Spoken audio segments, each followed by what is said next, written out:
issue of Men's Fitness Australia features Ronda Rousey. She's the first woman to grace the cover, and the undefeated UFC champion is going to join us tomorrow right here in studio. Can't wait for that, so you don't want to miss First Take. She will be here with us. We reported yesterday that Miami fired their head coach, Joe Philbin. Now it's Ryan Tannehill that is feeling the heat.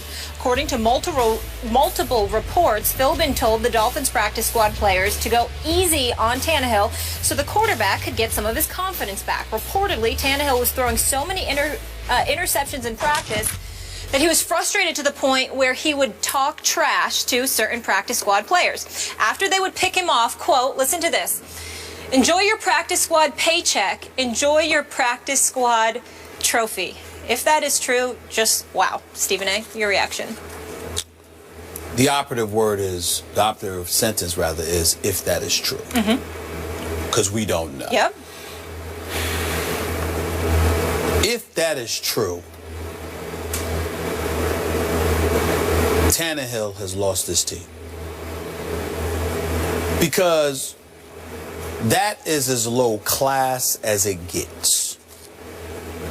If that is true, the only reason Tannehill didn't get punched in his face is because guys were on a practice squad and they want a chance to be in the NFL, and obviously you saw what happened with the Jets. Or the coach had instructed them to take it easy on the starting quarterback. You know, well, keep in mind, Skip, that according to the reports, once the coach had instructed them to take it easy on Tannehill, what they did was stop running altogether whenever he snapped the ball. They showed no respect for him. You're the starting quarterback, paid $95 million, $45 million in guarantees, and practice squad players have to take it easy on you. How in God's name can you be a leader? I mean, that's worse than anything I could imagine with Jay Cutler. I mean, let me apologize to Jay Cutler. For you to say that, I've never even heard that about. Did you just say let you apologize? I have to apologize to Jay Cutler because I never even heard anything that bad about him. I never even heard anything that bad about him. Where the practice squad, where the practice squad has to take it easy on you, and they're so annoyed and disgusted with the human being that you've revealed yourself to be, that in protest, as practice players, they sat up there and said, we just gonna let them throw the pass because we can't win. We damned if we do, we damned if we don't. We get up in them, the coach gonna protect them. We intercept them, the coach gonna protect them. Okay, we take a light on him. We ain't accomplishing anything for ourselves. So why bother? That is the epitome of losing your team. I mean, that incident alone warrants Joe Philbin being dismissed as head coach of the Miami Dolphins. And I take no pleasure in that. I don't want this man fired and having to lose the ability to provide for his family. I hope that he lands another job as a coordinator tomorrow. He's just not head coaching material to me. He's a coordinator. So with that being said, let's be clear about something here. The real issue is Tannehill. The real issue is the fact that practice players are picking you off. The real issue is that you kids, you lost to the Jaguars, okay? And obviously you just lost to the Jets, okay? You're not having a good season. You're 1-3. You got wiped out by the Bills. You got wiped out by the Bills at home with Warren Buffett in attendance with your owner, Stephen Ross, okay? I mean, you were so bad that Warren Buffett wouldn't give you stock options. That's how bad Ryan Tannehill and the Miami Dolphins were that day. I mean, please. So when you look at it from that perspective, here's the bottom line. This new guy, this was it, Dan Cunningham, is that his name? Dan Campbell. Dan Campbell, Yep. right. I got to admit to you, Skip, he's just a tight ends coach. And in one press conference with him, I saw more in 3+ years with Joe Philbin. I'm with you. And I said this, I looked at him and I said to myself, well, he's not going to have a problem getting in anybody's face. Right? I mean, do you see how massive this dude was? I was sitting there saying, are you sure he ain't playing? Are you sure he ain't playing? He was a player. He looks like he can play right now. That's a big boy. That's a big boy. So I'm looking at it from the perspective of, this is the kind of guy that can get in a dude's face. Let's go. This is what you need to do. This is your job. If I'm him, I'm calling Ndamukong Suh and the crew up in there today. What do y'all want to do? Ndamukong, you were the man on Detroit's defense. What did y'all do in Detroit? What is it that you want to apply here? Offensively, I'm looking at Tannehill. You better man up. because I'm going to send these cats after you. Yep. And it ain't just a practice squad. It's going to be the first teamers, because that's what you got to go through on this NFL level. Did you say that to these boys? Did you say that to them? Money or no money, you're going to apologize right now. Because if you don't, I'm going to send them after you like a pack of wolves. Deal with it. They ain't play no games here. It's football. Every Sunday, okay, because we're going to save money, because we damn sure don't expect to see the Dolphins on Monday Night Football. I haven't looked at the Monday night schedule in the last week or so, so I don't remember. But I don't expect to see the Miami Dolphins on Monday Night Football with their mediocre selves. Walking piece of mediocrity that they are at this moment. I wouldn't give them mediocrity. Right? Listen, I'm saying you Dan Campbell. You're going to roll up on Tannehill, because that's just bougie, it's uppity, it's elitist, and it just speaks to, you don't say that to cats. Okay, what if you're the new interim coach, looking like you could still play, and you roll up on him and get in his face, and you completely wreck what's left of his confidence? Well, I'm not saying that you disrespect him. I'm saying that you highlight that he has no right to be disrespectful to other people. Now, if you can't do that, you ain't head coach material. It's just that simple. Okay. If you can't do that, if you can't remind somebody that you're supposed to respect your teammates and you ain't supposed to belittle them like that, then you know what? I'm going to send them at you like a pack of wolves, because this is what you got to deal with on Sundays, what you getting a break here for. You know, I must remind everyone, we got thrown this story on the fly as it broke yesterday, and so we were off the top of our heads. I had forgotten that the interim coach that Philbin replaced was none other than Todd Bowles. That's right. Are you kidding me? And the finalist was Mike McCoy for the Chargers. So he takes his team takes his team to the playoffs his first year in San Diego. And Todd Bowles, even though we like Todd Bowles a lot and we appreciate the job that he's doing, it's only 4 games in. I understand. McCoy took the Chargers to the playoffs. I'm betting on Todd Bowles. So am I. I'm betting on him. So am I. Yep.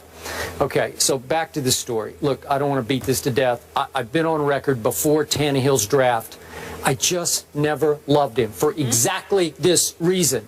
I watched him a lot in college, and he never had consistently confident body language. His teammates never consistently responded to him as the driving force of the football team. He never looked like he really believed he was a quarterback. Remember, he was a receiver for a while in college, and he always looked like a talented receiver playing quarterback to me. He's got skills, we know that. He's not terrible, he's not a bust, he's just not that guy. And you're betting on that guy, and I told you yesterday, it's going to be hard to fix the Dolphins until you fix him, and unless you can fix him, I don't think he's that fixable, given all this. Well, so, okay, then where do you go? And let me do this about Stephen Ross. You've read a lot about him. Talking about South Beach, talking about wealth. He's an A-lister, right? He wants to have A-lister celebrities in his box during games. But why don't you hire an A-list coach?